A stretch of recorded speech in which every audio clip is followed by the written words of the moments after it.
transmission, right? Page 45, and verse 56. It's second best. It is only fit to guard it in order to free the vultures and jackals. Truly, this body of human being should only be employed in the practice of virtue.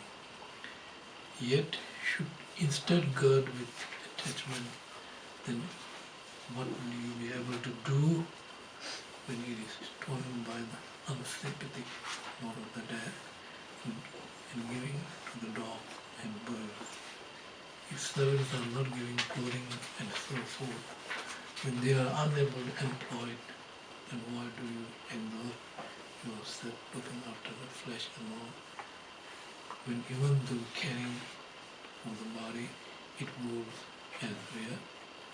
Now having paid by the body, it waits, I should engage it in making my life meaningful. However, if my body is of no benefit, then I shall not give it anything.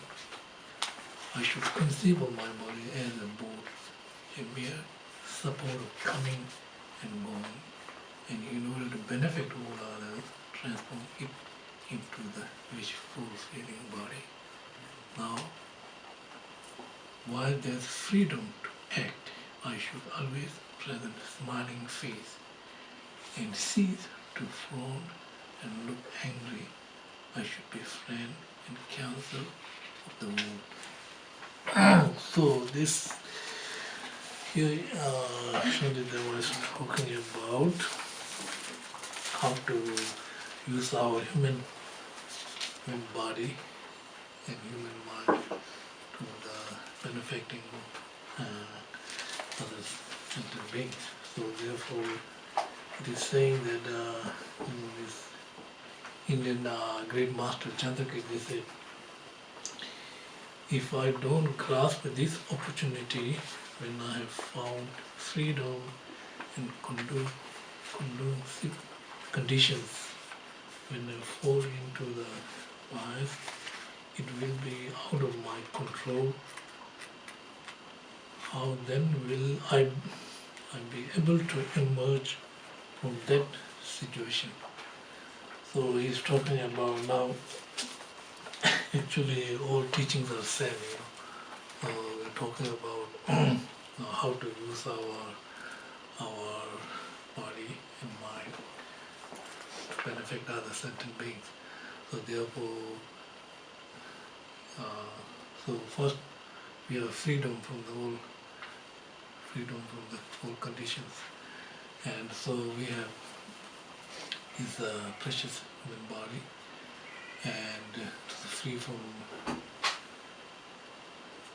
8 endowments, 8 freedoms and 10 endowments. So therefore, we need to use our body like boat to cross the ocean. So ocean here we are talking about oceans of the samsara. Samsara. So in the samsara, then it is we have nature of suffering, and so we have this precious human body, precious human rebirth, and very difficult to find, to get such a precious human rebirth, and so therefore it is just like we are climbing on the mountain, take long time to get on top of the mountains. Once you get on the top of the mountain, you can't make mistake, So if you go wrong, you will fall down, no control, So similarly, we have this precious human rebirth, take very difficult, take long time to get on top of the mountain. Now we are right on the mountains, and if we go wrong direction, then no control, no control. So therefore it means we need to think about, here Shantideva using our body to cross the samsara. So therefore it means we need to do practice meditation as a meditation. So whenever we practice meditation, we need to whenever we use meditation, right, we also need to use two mental factors. Two mental factors, which means analyze object of meditations, and investigation and analysis. So investigation, analysis, whatever we see, whatever we hear, whatever we experience, we need to use two mental factors: analysis, investigation, and analysis. So investigation is roughly knowing about the object of your meditation. Sometimes that roughly knowing will enough to hold your practice of meditation. But sometimes it isn't enough, so then you use further, more details of the object of your meditation. So more analysis, which is analysis. So therefore, we are talking about here concentration, king of concentration, king of meditation.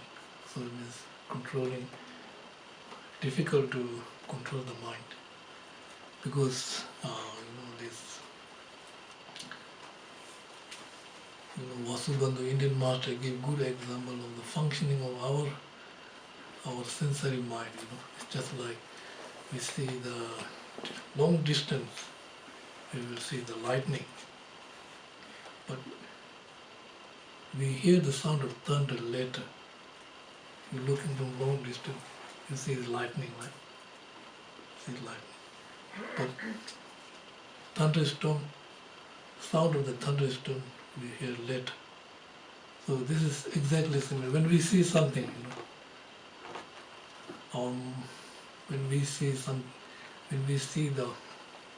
when your eye consciousness perceiving the object, your mind immediately follow the eye consciousness, and then meditation, you will lose the meditation, distractions and thoughts coming in the mind.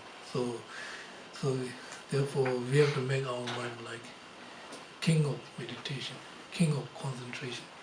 Actually we are talking about samadhi and the vipassana, especially in sight.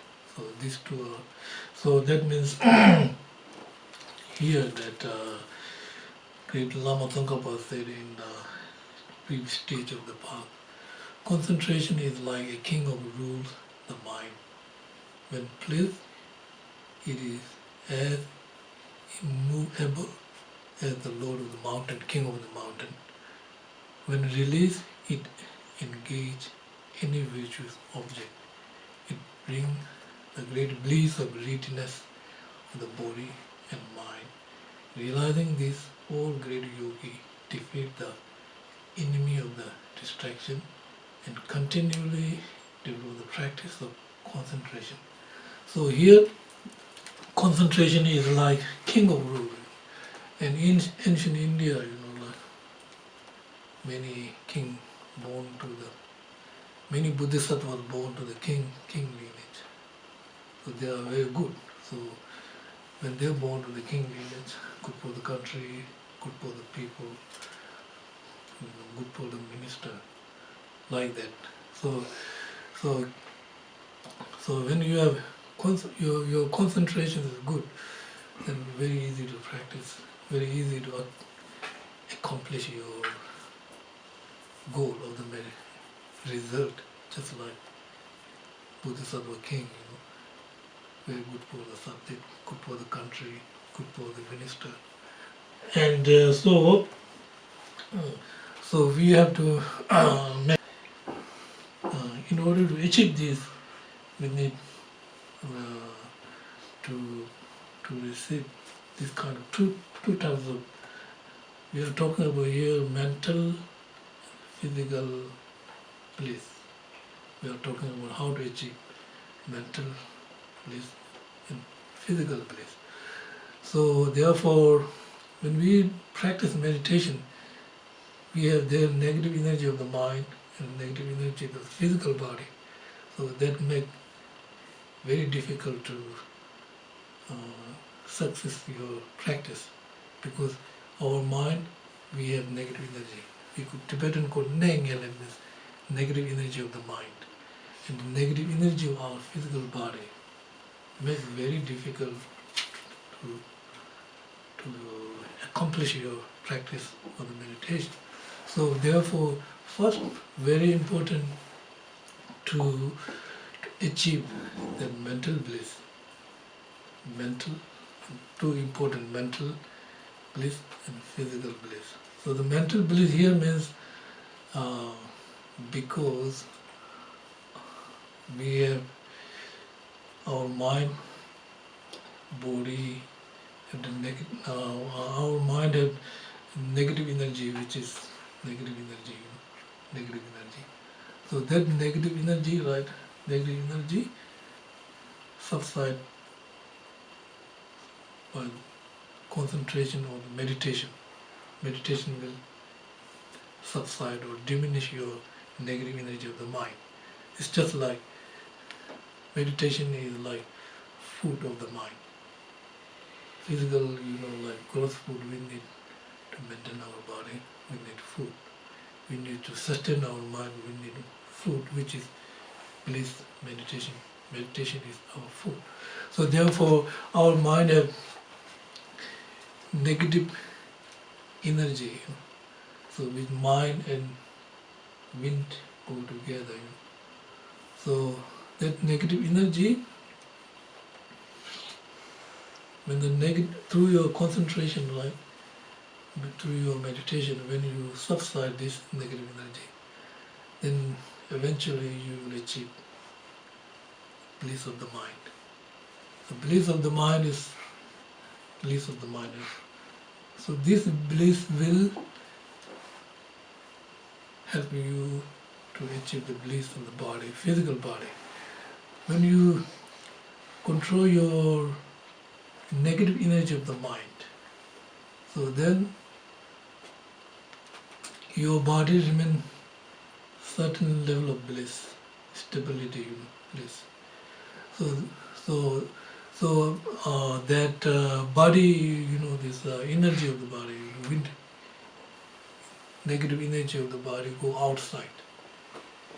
For example, like if I give you the example of the negative energy of the body, something like that, you may want to come to meditations or class, you wish. And then your body, or maybe you I want to go to the meditation in class or practice, and then lack of willingness, and maybe I don't like your physical, resentment, resistance, right? Resistance. So that kind of energy will subside. So that when that kind of energy subsides, so that is called physical bliss. So physical bliss, and then you will be able to, your body become more lighter. When you control the negative energy of the body become lighter, like cotton during meditation time. So when you practice meditation, no problem, because you need to achieve this physical and mental bliss. Because of this, then you will be able to achieve the sensation of the body and the sensation of the mind. Sensation of the body and sensation of the mind means, so when you practice meditation, and concentration, you increase your developing your concentration, and then gradually you will lose attached to your body. So when you lose attached to your body, your body absorbs to the meditation object. So when you achieve that kind of concentration, something like king of meditation, king of concentration, which is something like that. For example, like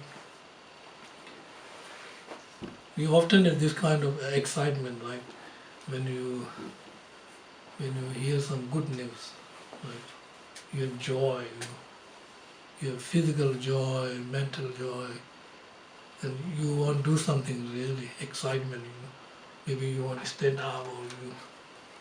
So these kind of, like, but when you achieve the king of concentration, even this kind of intense joy will not disturb your practice of meditation. You will remain, because your concentration, and gradually you lose attached to your body, and then your body absorbs to a meditation object. So when this kind of concentration achieved, this is Lama Tsongkhapa was saying, king of concentration or the king of meditation. In order to do this, we need first nature. Tibetan called nature means steadiness. You have to remain your mind steadiness of the object, whatever your meditation object, steadiness. And selcha means clear appearance of the object. These two are very important. If you lose either of these, you will not succeed in your practice of meditation. Nature and selcha means steadiness and clear appearance of the object. Plus, then you need very sharp intensity. So if you miss sharp intensity, you will not achieve the practice of meditation. So you need all these,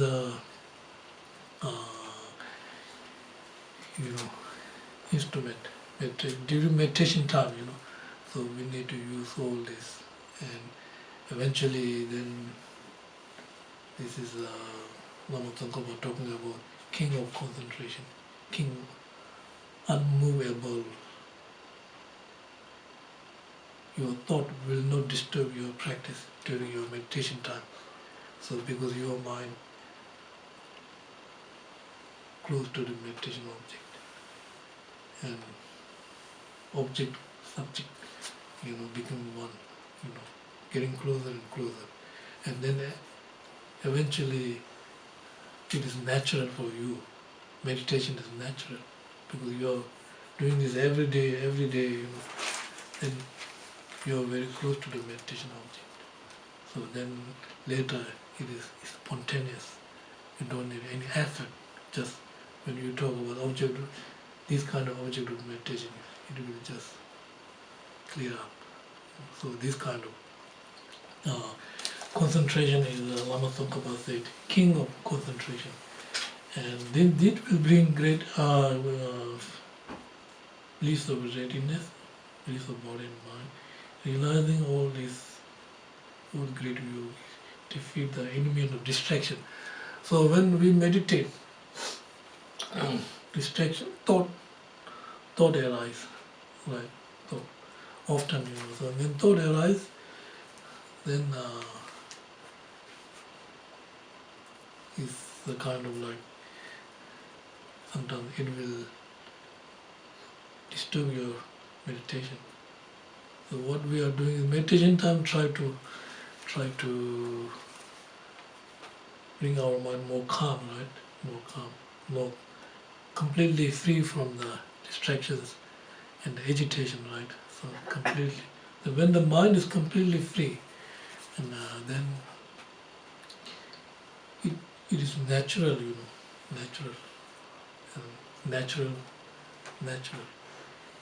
Natural means the well-being of the mind open. The well-being of the mind means luminosity of the mind open, clear luminosity of the mind. When the mind is not luminous, then obscured by the darkness of the ignorance. These here's the Lama Tsongkhapa talking about this one. Okay, now I will read next one here.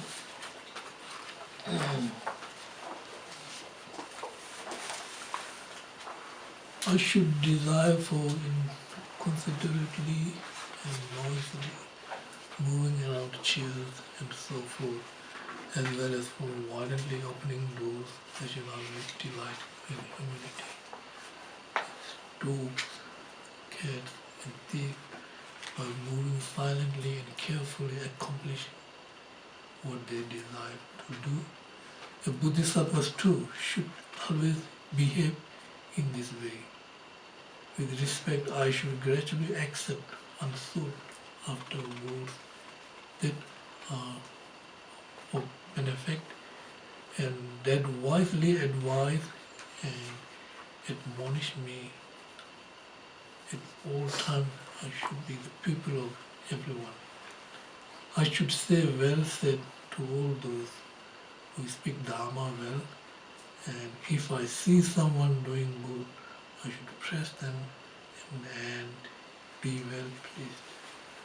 I should discreetly talk about the good qualities of the other and repeat those who that others recount.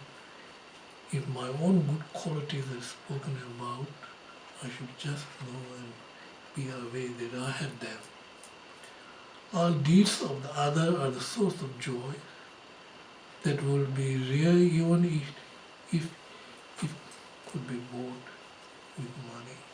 Therefore, I should be happy in finding this joy in the good things they are done by others. So here, actually, I will read this sutra and then this will come with. Here said, Buddha said, if someone has often a human life, rich and virtue, found only once in the countless aeons, countless, when we talk about countless, from the sutra we found, Richie Buddha, we are talking about three countless aeons, like between path of accumulation and preparation, one countless aeon. From path of seeing to the seventh bhumis, we are talking about second aeon.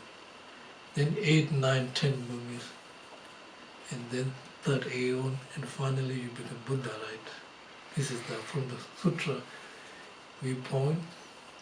In order to achieve enlightenment, it will take 3 aeons to become Buddha. But from the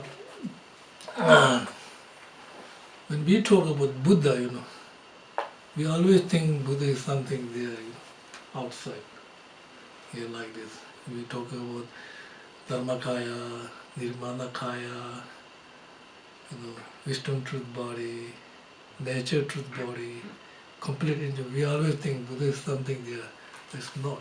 Buddha is within in our mind, It's our nature of the mind is Dharmakaya, It is within us, So it's not outside like that.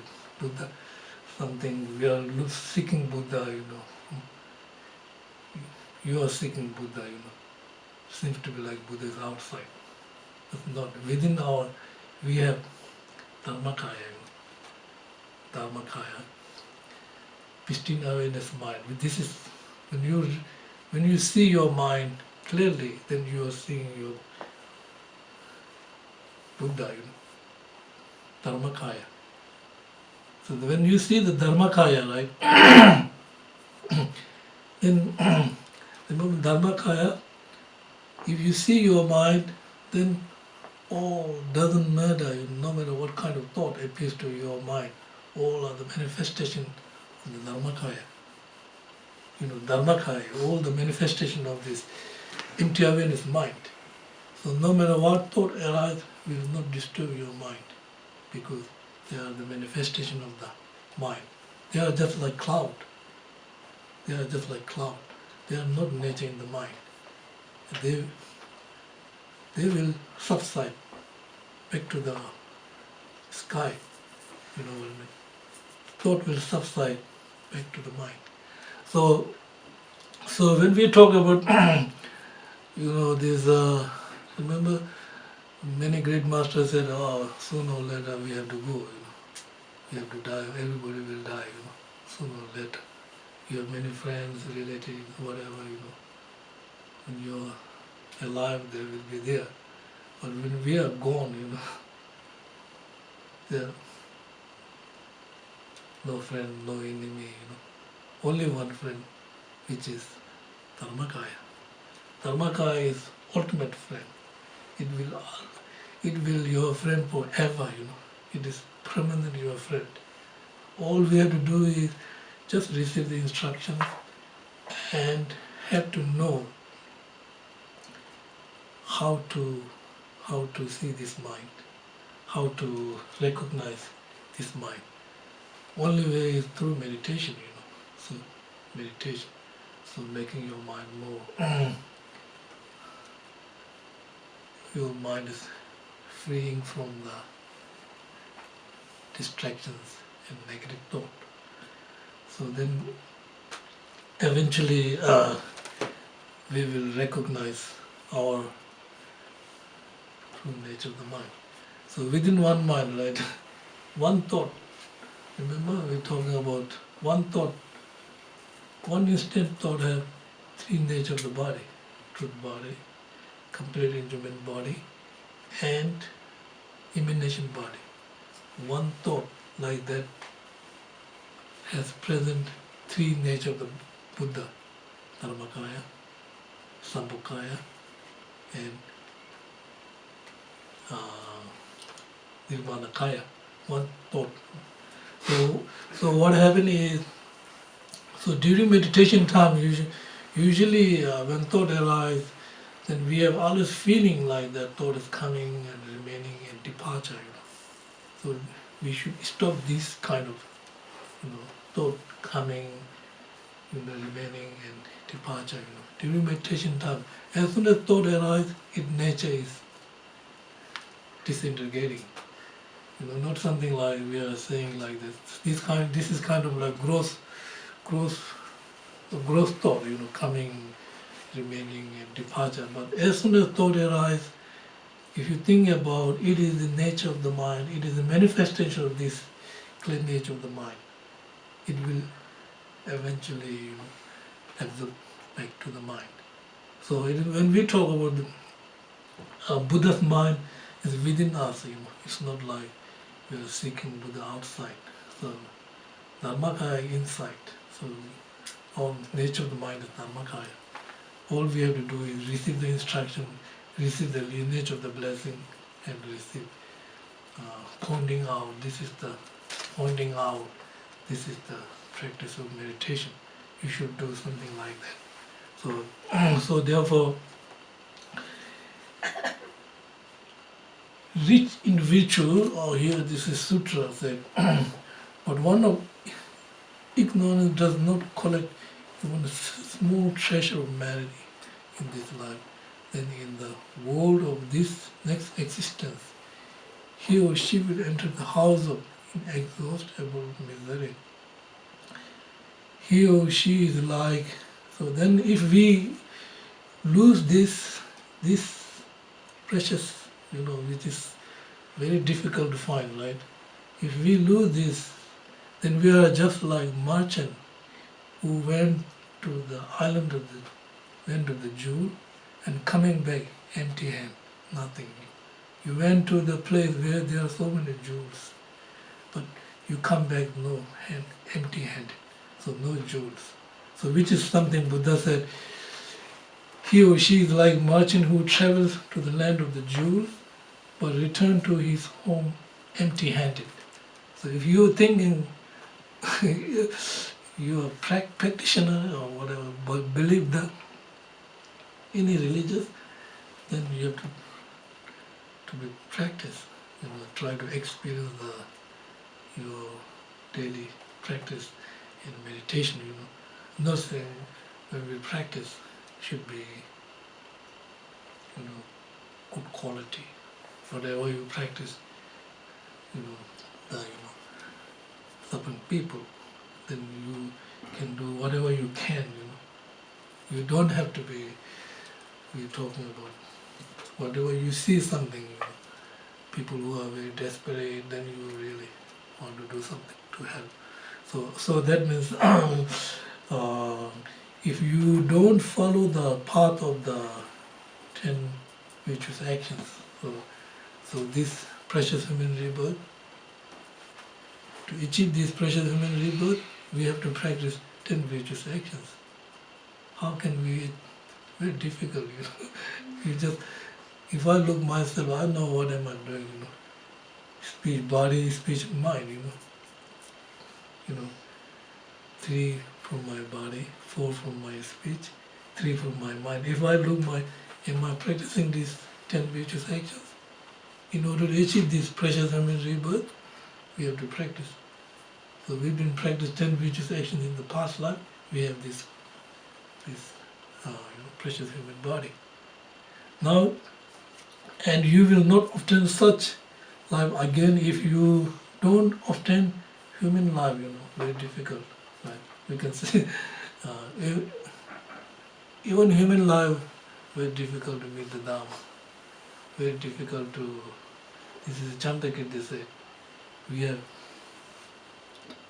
human life, if you meet Dharma, is extraordinary human body, human mind. Very difficult to find traditionally Dharma, and teachings, authentic teachings, teaching from the lineage. So we have found such a wonderful teachings. So therefore, so this teaching will lead us to the happiness.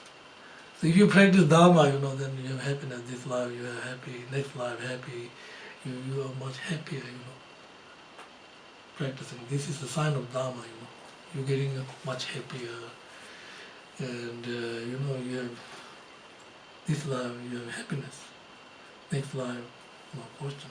So there's talking about how can you obtain happiness.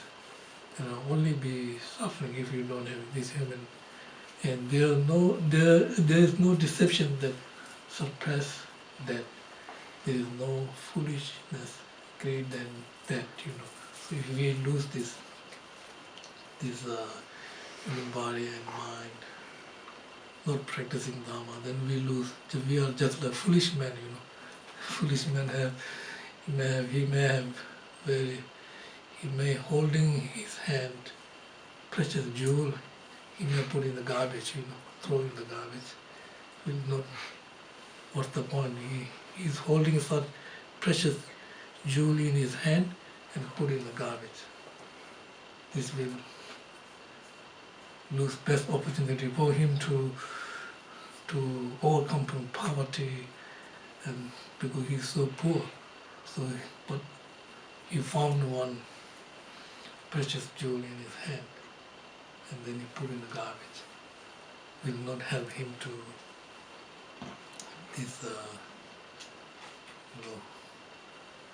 overcome from this poverty and suffering. But if he or she utilize, this is precious, will keep, and then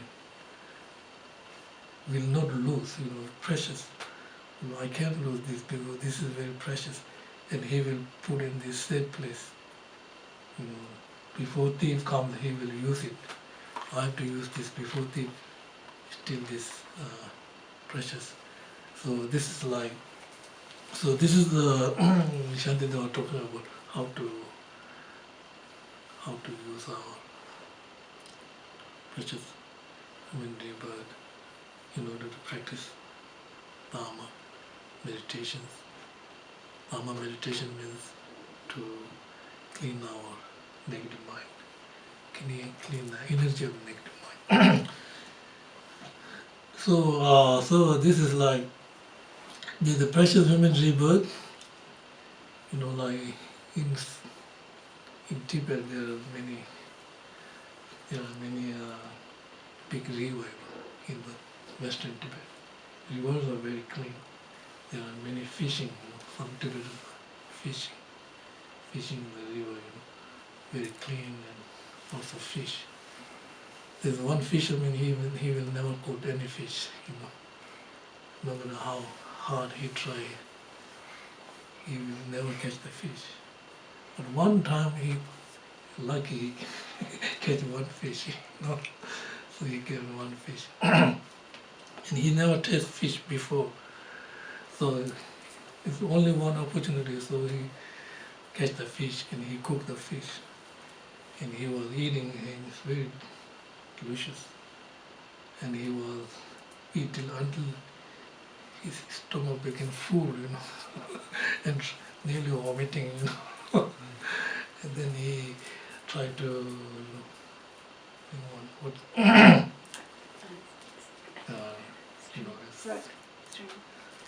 tried to, stop vomiting, So he bring what is kind of like threat, And his friends asked him, "Oh, what are you doing?" And he says, "Oh, this is, if I throw this, I feel very shame, Only one time I tasted fish, which is so delicious, I don't want to throw away this one." So similar, this is kind of like the precious humanity, but if we not practicing empty-handed, then just like this fisherman. So therefore, it is also, this is the, okay, thank you.